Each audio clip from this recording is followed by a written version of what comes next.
Good morning. Today we're going to be talking about A Course in Miracles and the world.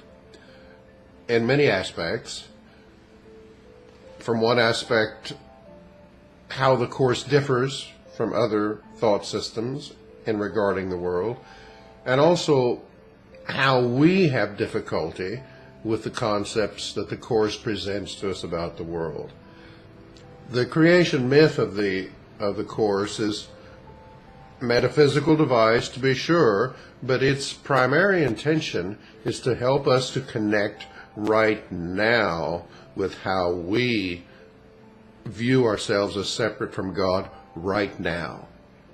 So it's not just a myth of something which happened 20 billion years ago. It is that, but that's not its main purpose. Its main purpose is to help us now, to see how we separate, or how we believe we separate from God now. Of course, the Course is not dissimilar in some aspects to many of the other perennial philosophies. The perennial philosophy, the primordial tradition, is that kernel of mystical wisdom which pervades all of the world religions. They have a kinship irrespective of the primary religion from which they come. In Taoism, that's in the I Ching. In Buddhism, it's in the Mahayana. In Hinduism, it's in the Vedas. In Islam, it's in the Sufis. In Judaism, it's in the Kabbalah. In Christianity, it is in the Gnostics. Okay.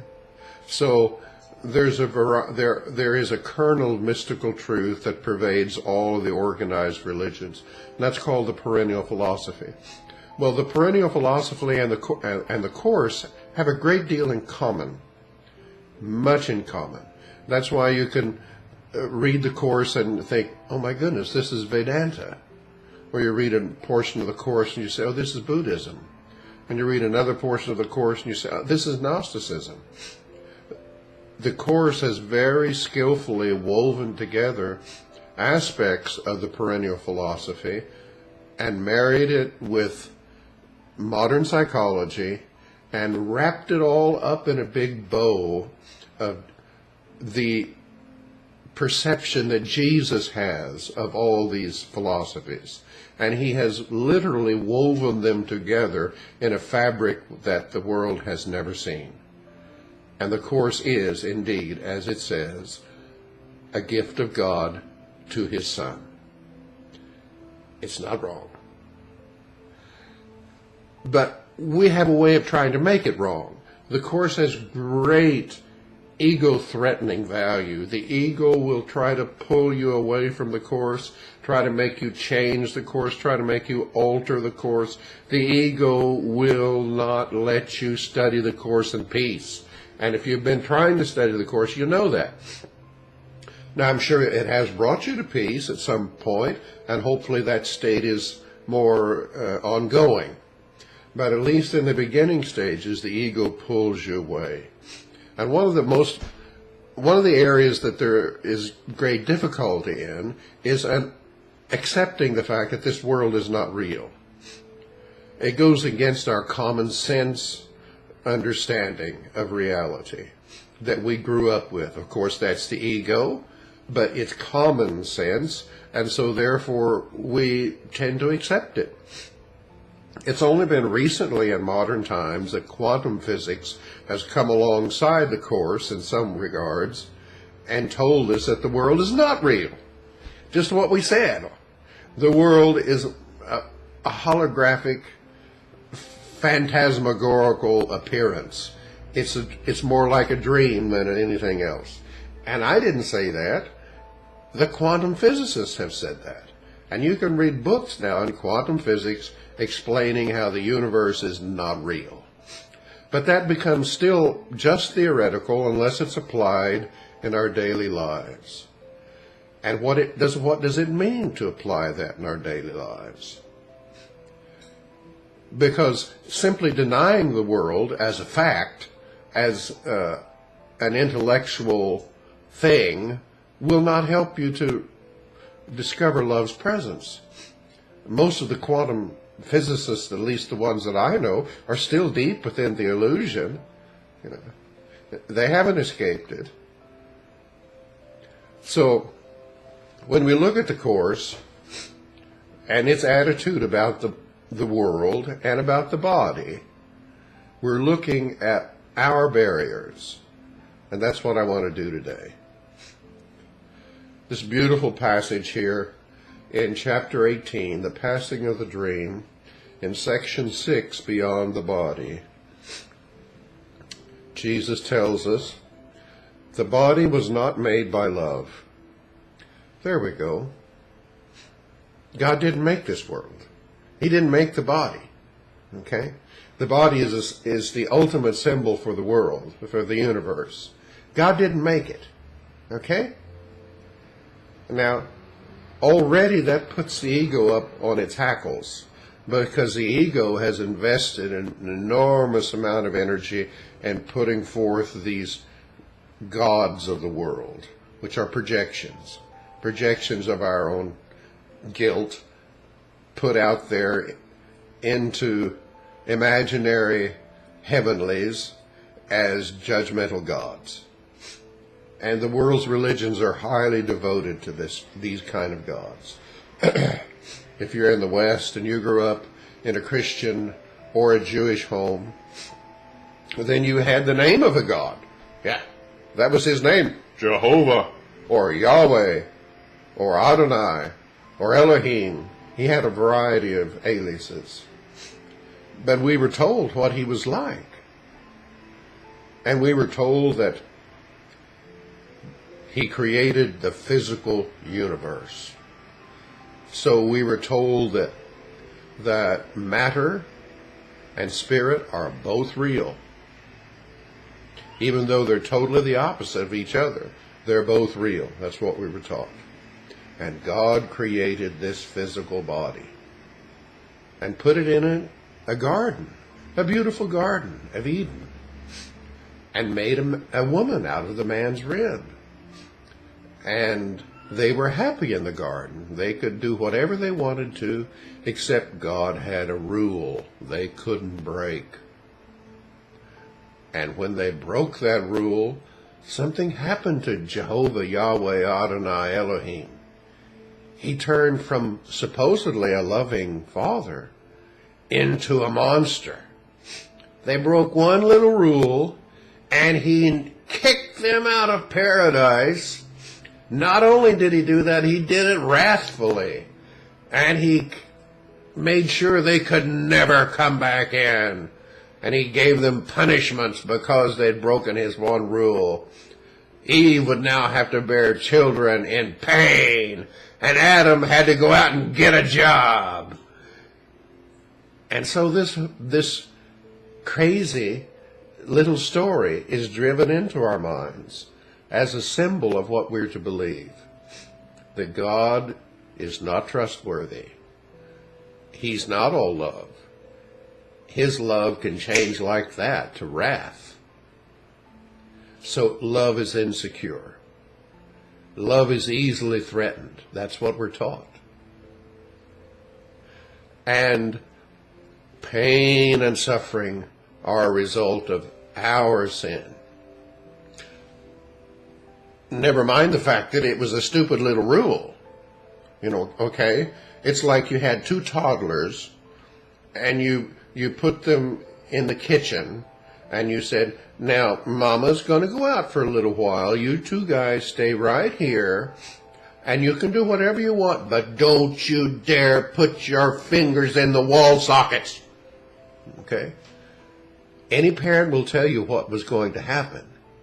The toddler will go right over to the wall socket and try to put his finger into it. Okay? Because whatever you forbid a toddler to do incenses the toddler to do it. That's the way they're made, with curiosity. Okay? So here's this guy who's supposed to be the the God of the world, Jehovah, Adonai, Yahweh. And he gives this stupid little rule, doesn't know as much as any parent knows, that if you give toddlers something they're told not to do, they will do it.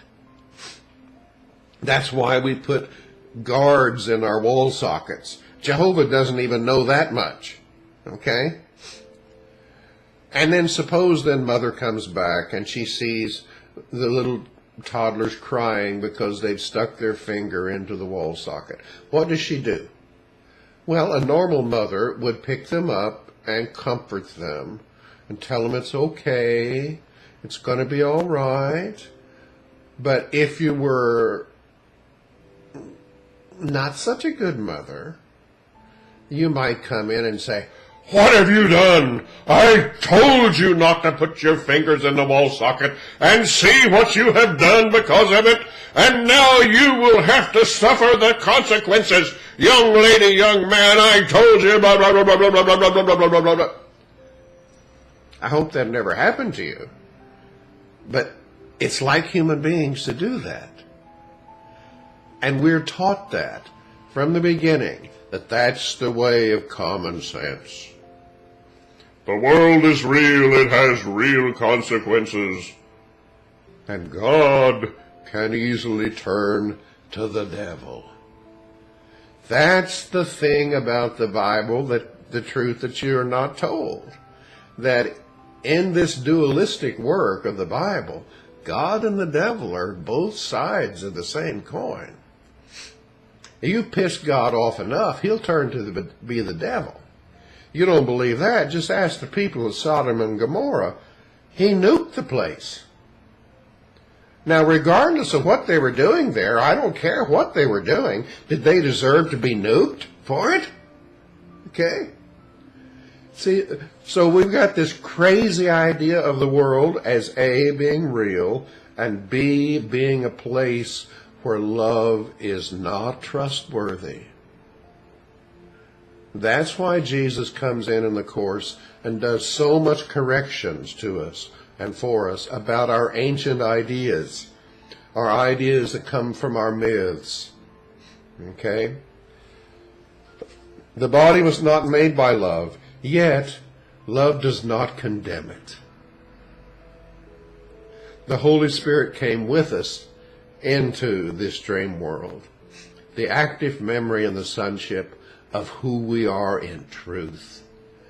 And the Holy Spirit does not condemn the body.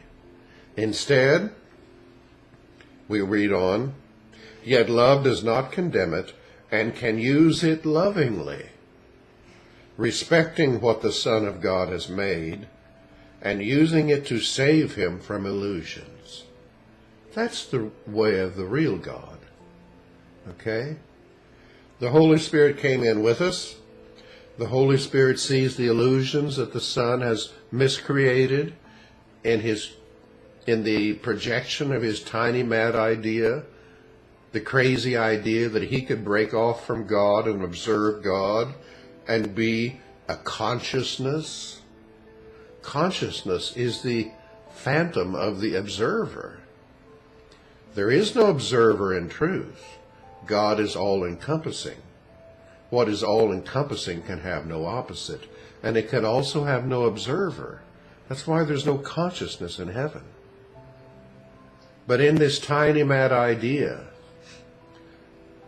the Son thinks he's split off from God and can now observe him from the outside. And from that sprang the craziness that created this world as a dream. It could never exist in truth. It could never be here in truth. And you keep looking around at the world and seeing all the terrible things that are going on, and you throw up your hands and you say, well, where's God? Why does God allow this? God's not here. He didn't make this place. We made it. Not individually, of course, but all as one mind. All as the Son of God collectively together. The Son of God miscreated this world in craziness. because he feared the wrath of God. The ego, the observer, who believes it has split off from God, told the Son, do you think God is going to allow this to happen? Do you think he's going to let you get away with this? You have stolen from heaven. He gave you everything, and you stole the crown jewels, and you spit in his face. Do you think God is going to let you get away with that? He's going to hunt you down like the dog that you are and annihilate you. That's what the ego told the Son. And the Son, he heard also the voice, the gentle voice of the Holy Spirit say, this is just a dream. Nothing has happened. You're okay. You can wake up now.